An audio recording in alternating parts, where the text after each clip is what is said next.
నేను పాడతానన్నా, నేను పాడతాను. అలలు కలలలు అలలు కలలలు అలలు కలలు కలిసి కలిసి అలసి సొలసిపోయే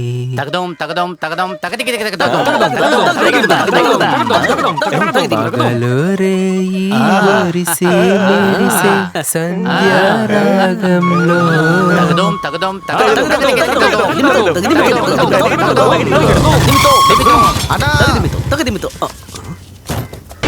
హుసేన్ చచ్చిపోయాడన్నా.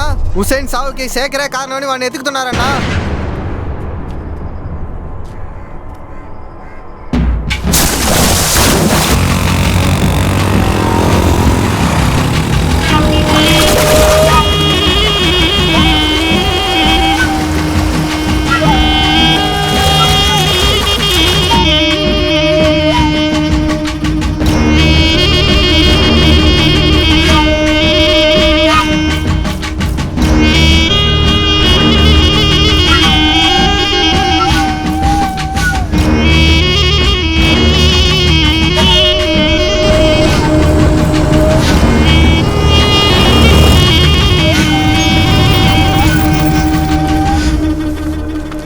శేఖర్ని బయటికి రమ్మను.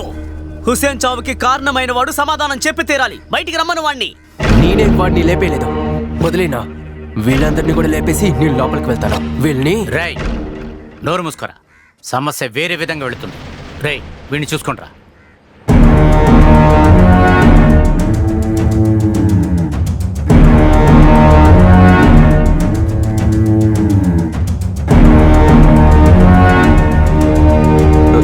సార్ ఒక్క నిమిషం.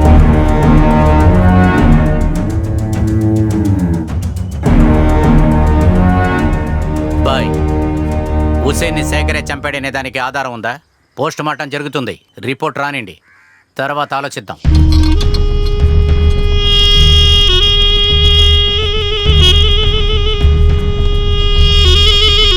రై శేఖర్, టీ తీసుకోరా.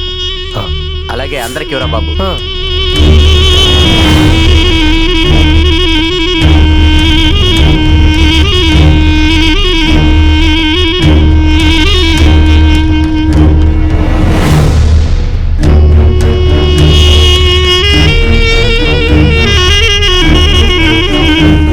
Postmortem reports.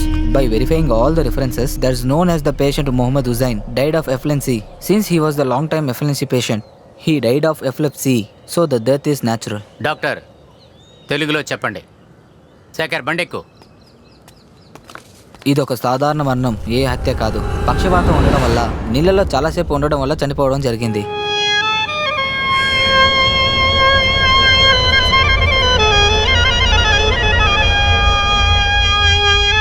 ఆ శేఖర్ గాడి చావు చాలా దారుణంగా ఉండాలి.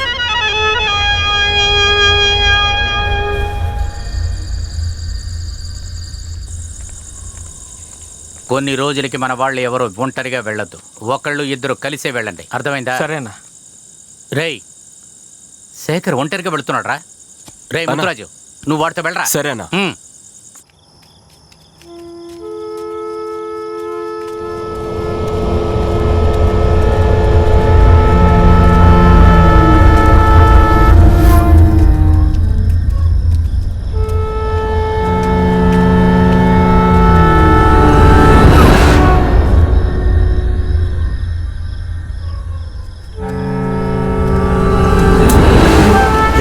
ఏంట్రా అన్న నీకు తోడుగా వెళ్ళమన్నాడు.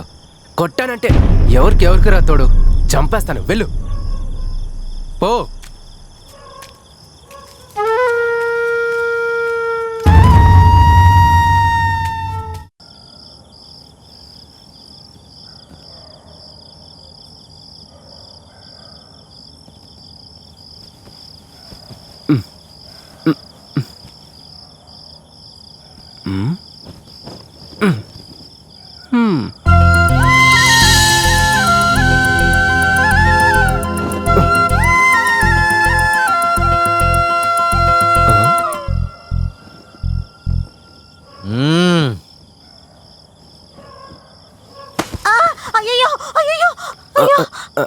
ఏంట్రా అది లోపల వేడిగా ఉండింది అత్త, అదే బయటికి వెళ్ళి చల్లగాలి పీల్చుకుందామని. నువ్వు పడుకోలేత, నువ్వు పడుకో.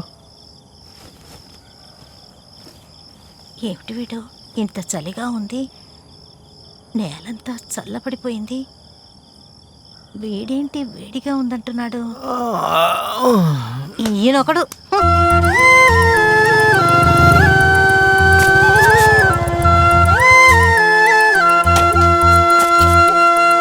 ఆ? ఆ.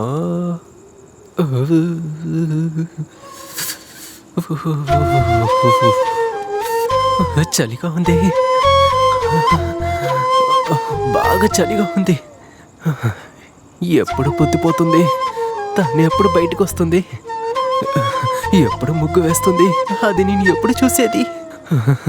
రే శేఖరు, అయ్యో కుక్క వేరే అరిసి చూపించేలాగుందే.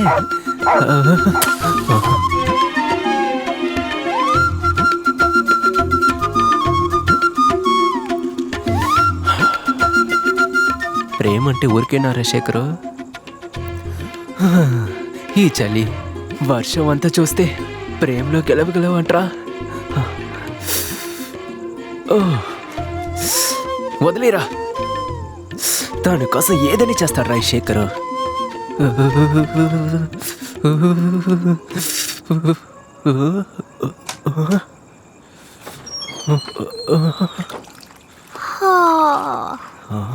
రాణి అరవకు అరవకు, నేనే శేఖర్ని. మనం కలుసుకుంటున్నది ఎవరికి తెలియకూడదనేది ఇలాంటి సమయంలో వచ్చాను. ఎవరది? ఏంటా శబ్దం?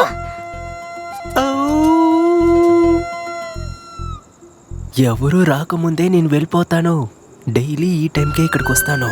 నువ్వు ముగ్గు వేసేది చూసి నేను వెళ్ళిపోతాను, సరేనా? ఓకేనా? బాయ్.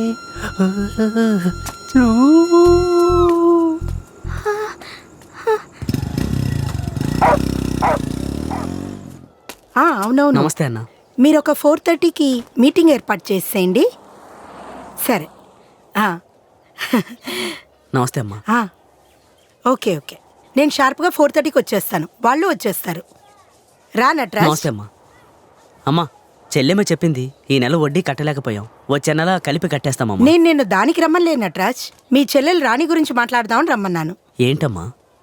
మీ చెల్లెలు వెనకాల ఎవడో కుర్రోడు తిరుగుతున్నాడని విన్నాను. లేదమ్మా, అది మాట్లాడి పరిష్కరించుకున్నాం. ఈడొచ్చిన ఆడపిల్లని ఇంట్లో ఉంచుకోవడం నెత్తి మీద కుంపట్లాంటిది.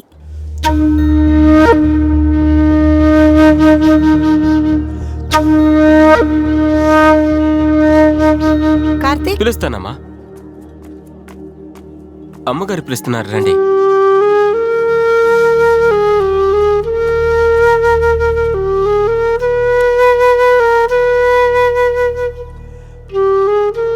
నీ మంచి మనసు గురించి నాకు తెలుసు.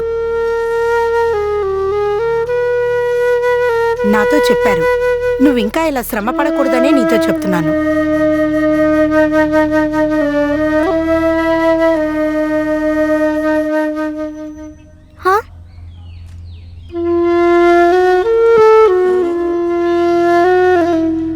అమ్మా, నేను చదువుకోవాలమ్మా.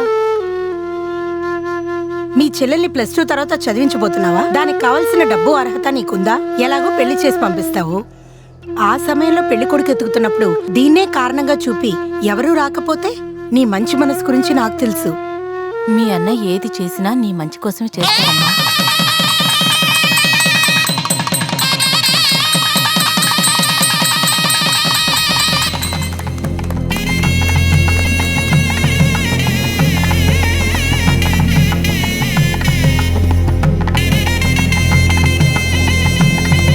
సిగ్గుపడకులే.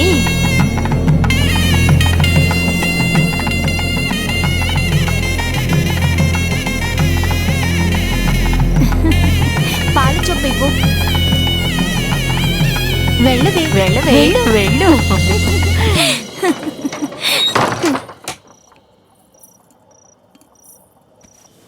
అక్క, ఏంటి? ఏంటో విందా?